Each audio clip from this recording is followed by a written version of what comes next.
धमाकेदार हुँदैछ अहिले हेर्न सक्नुहुन्छ तपाईहरु युगान्डा भर्सेस केनिया माथिबाट युगान्डा तल्लोबाट केनिया छ दामी भइरहेछ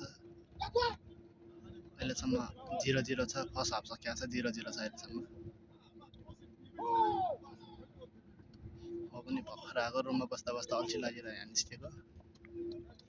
गेम धमाकेदार हुँदैछ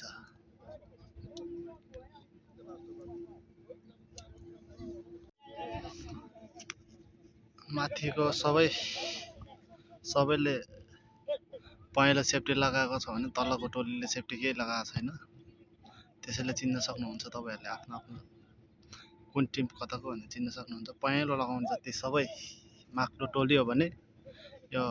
केही नलागेको छ्यासमिस लगाउने टोली चाहिँ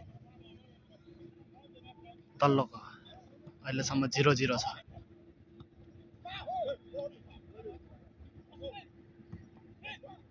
नो टच आरामसँग नो टच खेलिरहेको छ टक पारेर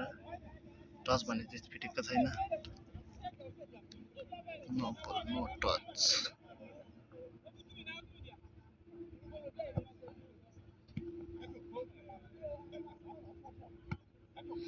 यताबाट अट्याक दिएको त्यही छ माथि माक्लो टोलीलाई चार्ज मिस भएको छ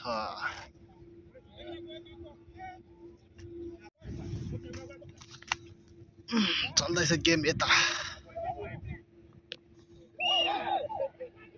फल भएको छ अहिले